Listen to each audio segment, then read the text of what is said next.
For the Genius of Everyday Things, I decided that I would like to make an advert for the guillotine. Obviously, I'm interested in the macabre, and I felt that the guillotine was an ingenious invention um, in the French Revolution, because obviously there's many heads rolling. So I thought, to bring it round to something that I was interested in, I would make an advert for the guillotine. If I did it again, though, I'd probably use some really nice typography, because I felt a little bit rushed with it only being a day project, and I feel that the writing takes something away from the illustrations, because I'm quite happy with the illustration, but the writing's a little bit messy, and I don't think it really fits in with it. But overall, as an idea, I think it was quite a nice idea.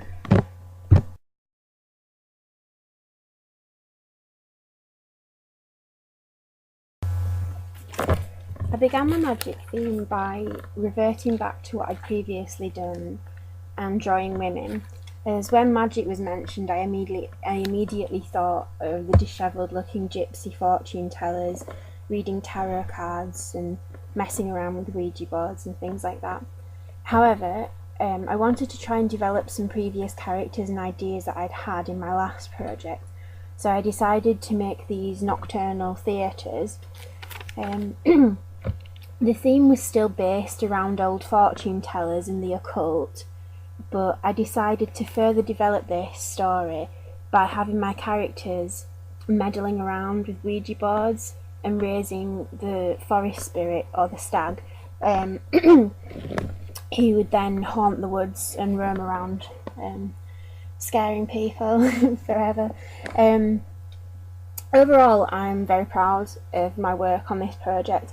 I feel I've developed a sense of space and depth within my work, through working in a more 3D way than I had previously, and I'm rather proud of this. However, if I were to do anything like this again in the future, I'd like to make the boxes myself out of really nice wood, and also try to use electricals in there, maybe have parts moving, and try to work with lighting and things. I did try to do this in this project, but I couldn't really work it out. There wasn't enough time for me to work it out. But if I did it again, I would make sure I knew what I was doing, because I wanted the moon to light up in the one with the stag. So I would try to do that. But overall, I'm very proud of it. After many hours of us all sat round wondering what to do for our film in a day, we decided that because we didn't want to do something too serious, like some promotional videos that we'd seen before, we decided to do something quite silly, but fun, and ask people to describe how they felt about fine art for design in a movement. So this is what happened.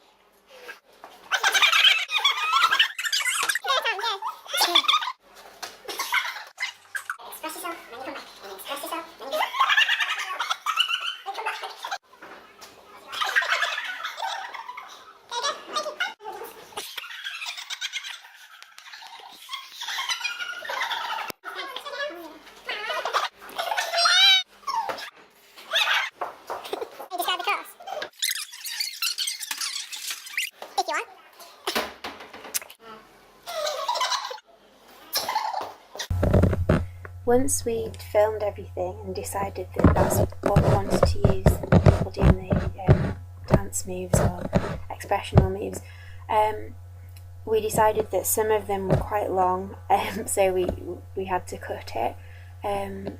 Everybody that we filmed it is in there though.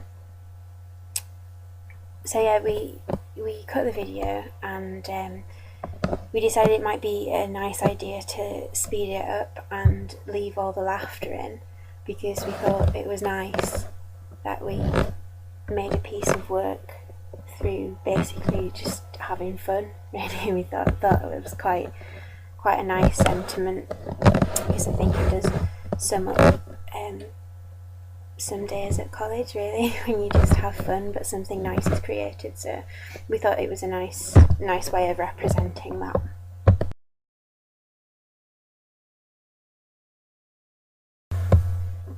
One of the first things we began to work on was the magazine. We began firstly by looking at existing magazines and trying to think of a theme for what we wanted to do. I personally felt that it would be best to stick, quite selfishly, with my usual theme of the macabre and heartbreak. So we looked at trashy magazines, and because obviously there's always stories about people breaking up and things in those types of magazines, and then we thought it might be nice to have imagery from old ancestry magazines and maybe features from the Fortean Times to bring in the macabre element. So we wanted to mix all these things together. So firstly, I played around with the text from existing magazines and manipulated it to fit in with the theme that I wanted. So we have old ancestry adverts that are now about wishing you'd never met people, or wanting revenge on people, things like that. So basically I just manipulated the words. Some of the pieces are actually my own words, because I feel I'm quite good with words a lot of the time, even though it doesn't sound like I am on this tape. It's quite strange speaking into it. But yeah, overall I'm proud of the content that's gone into it. So then we began to think about the type of free gift that you would get with this magazine, because obviously aesthetically it looks Victorian and quaint and even beautiful in places, but the sentiment is full of woe and hurt and revenge, I suppose.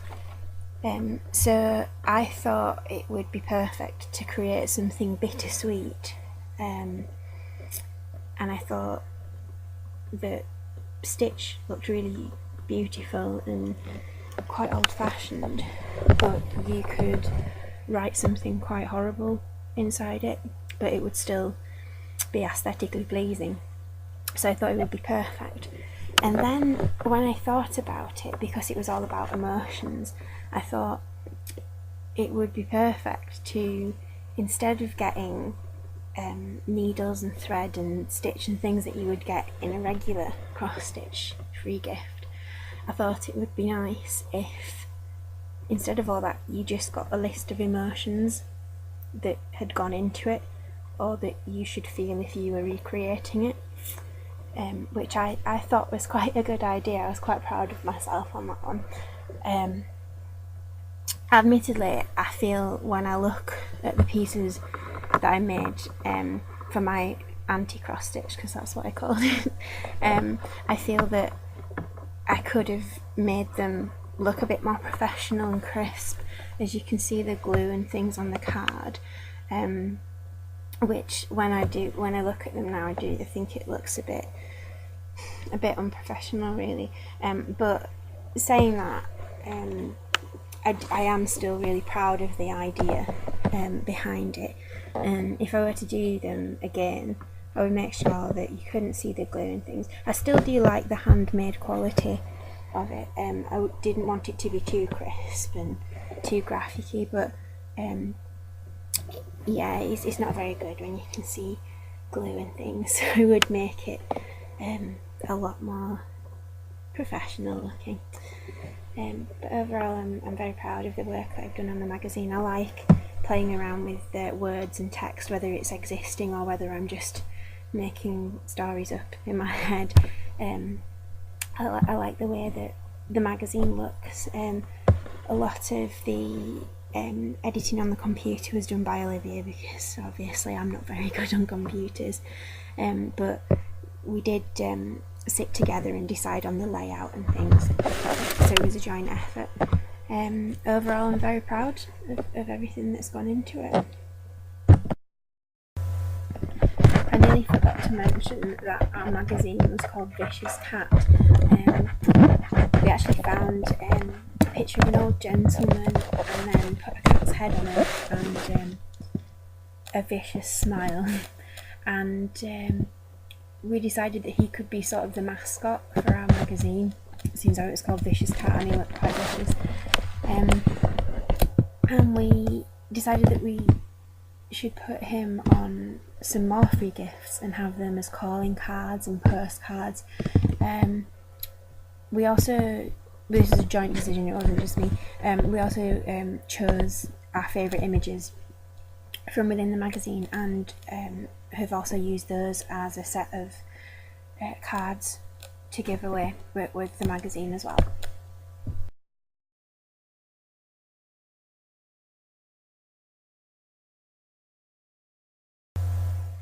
When I first thought about my matchbox, I started to think about the type of creatures that might live in a matchbox or that might use a matchbox to keep something in.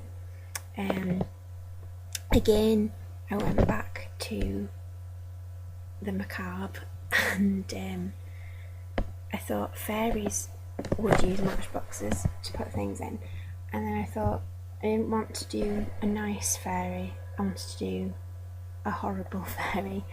And then, keeping in with my general theme, I thought, what about if I did a revenge fairy that went around people that never really seemed to get their comeuppance, that told lies and just horrible people in general.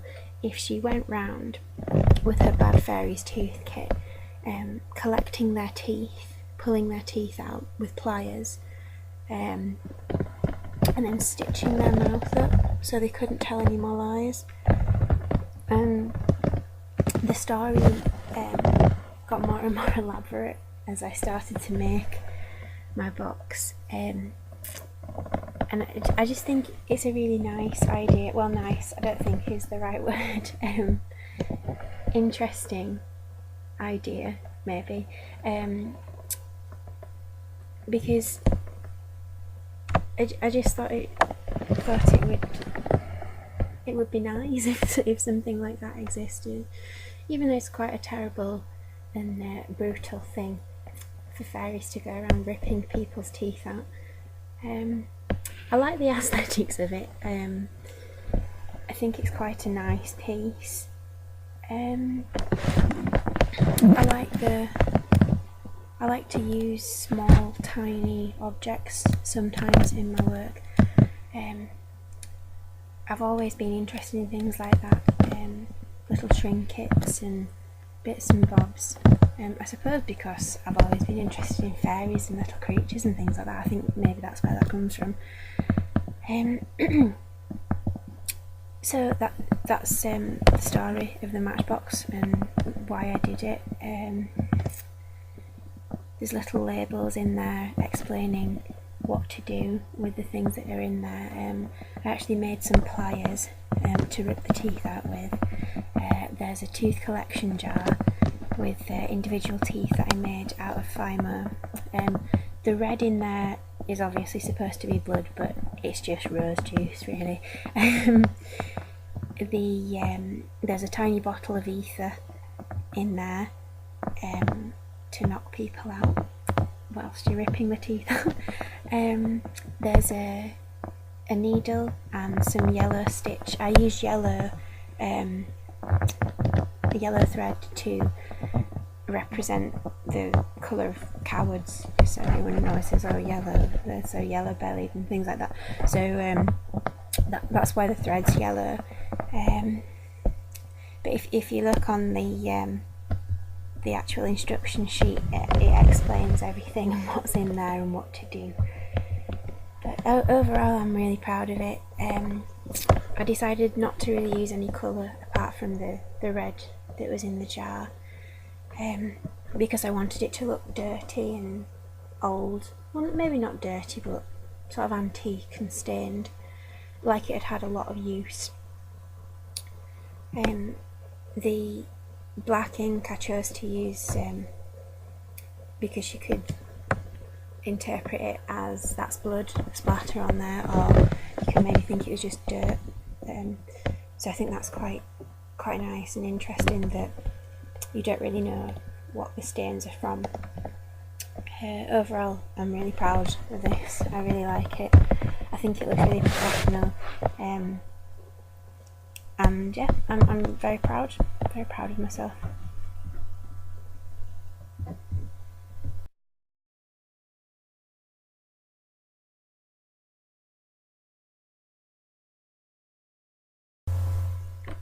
The Smile project was actually inspired by a song that I like, in which one of the main lines says, "Pin a smile on my face."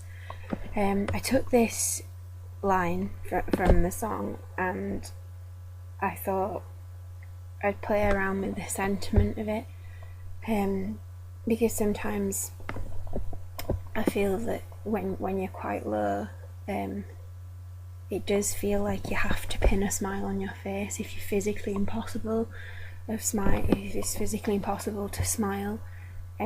because you feel so bad about things. And I thought I'd take this idea further by actually pinning a smile on my face. Obviously not really pinning a smile on my face, it was done with prosthetics. I spoke to Olivia about the idea as well, and we agreed that we'd like to work together and make something more out of it. So from one tiny project it turned into something else, as we decided that if we'd done the smiles, we might as well dress up and take some pictures. And we developed a narrative together about still revolving around the pin a smile on my face and feeling sad. We came up with the idea that you'd pinned your smile on and you were so sad, and you'd sort of had a bit of a breakdown and you were going to have a tea party in the garden and just drink cleaning fluids and bleach and just basically die in the end because you were so sad. I know it's very dramatic, but I still do really like the idea of pinning a smile on your face. I think it's very relevant to how I feel quite a lot of the time. Again, I'm really proud. I like the prosthetic makeup that I've done on both myself and Olivia's face, and I like how it's developed into not just pictures but a story, and also a video that I've made, which I'll pop on here in a minute. So yeah, I'm really happy that we got this project.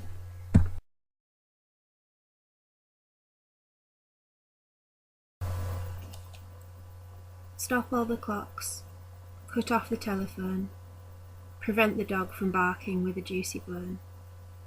Silence the pianos, and with a muffled drum, bring out the coffin, let the mourners come. Let aeroplanes circle moaning overhead, scribbling on the sky the message, he is dead. Put crepe bows around the white necks of the public doves. Let the traffic policeman wear black cotton gloves.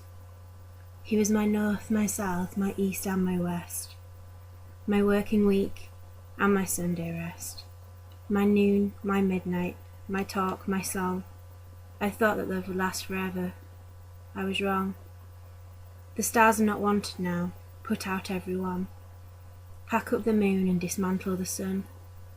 Pour away the ocean and sweep up the wood, for nothing now can ever come to any good.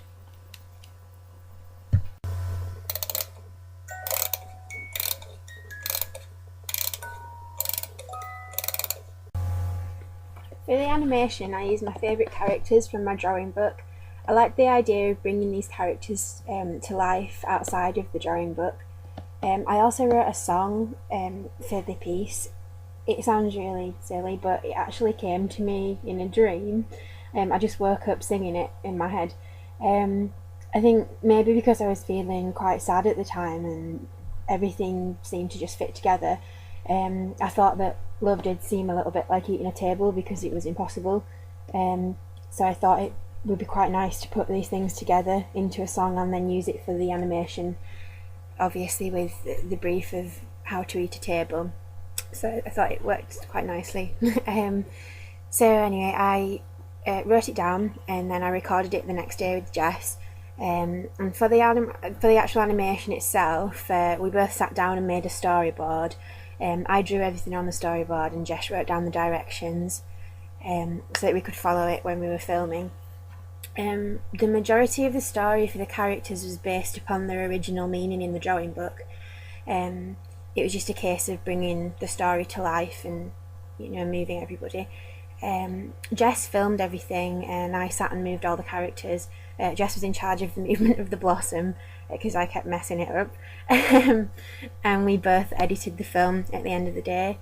I think it's one of the things I'm most pleased with in everything that I've done in the collaboration. I like the idea of my characters coming to life as well as being just illustrations, because I think they work quite well as both things. And I feel that by doing the film, my idea of sequence and storytelling has developed, because obviously you have to sit and think about how everything's going to move and what's going to happen next, and you have to think more about it than if you're just doing an illustration. You can just do it and that's the end of it. But yeah, you have to think more about sequence. I think that's developed quite well and I'm really proud of the film that we've made. I didn't really enjoy working on the event as much as I did on the projects with other people. I feel that maybe there were too many people working on it and that everyone got a little bit excited and overflowing with ideas, but forgot to actually organise things, and you know, the fact that we needed to plan things. But I think I'm as guilty of that as everybody else. I think for the actual event itself, I brought in a lot of the work for the shop.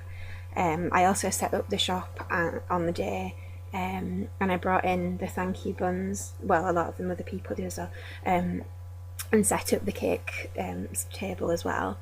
My main job on the day was to stand at the door and draw in the crowds, giving out the instructions and leaflets that Jack made for the exhibition. I did enjoy this part, as I enjoy chatting and promoting things, especially if it involves my work and work of people that I'm interested in as well. I did enjoy the event once it had actually begun, but I do feel I've learned to perhaps be a little more assertive. As in bigger groups, I feel that if people have all got different ideas and, you know, getting excited about things, I feel that there does maybe need to be at least one person who's perhaps a little bit more dominant, so decisions can be made and kept to. I did feel like I needed to be that person, but I didn't want to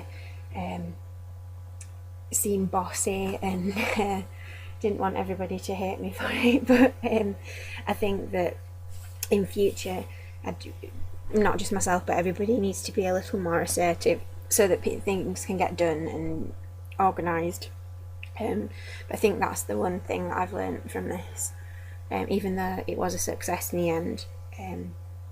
I feel if we'd have, you know, maybe had more meetings together and actually made the decisions we needed to, we could have done even better than we did. I decided to put my manifesto on last because it seems to have taken a long time to sort it out. There was supposed to be a meeting about collectively coming together and deciding which parts of each person's manifesto we liked, and trying to put them together into something that the whole group agreed on. This didn't happen despite my efforts. So everybody just agreed that they'd just do their own, which I was quite upset about because it just defeats the object of a collective, in my opinion. So I've just made my own manifesto, which I think is quite witty and quite clever. I've decided to use the words that everybody did come up with collectively to describe us as a group. So poetic, witty, happy, macabre, paper cutters, things like that. And then I thought it'd be interesting to find the collective nouns for animals. So I've described people as, for example, a poetic army of ants, because obviously I thought putting collectives of things together alongside the talents of the group might be interesting. So that's my version of the manifesto.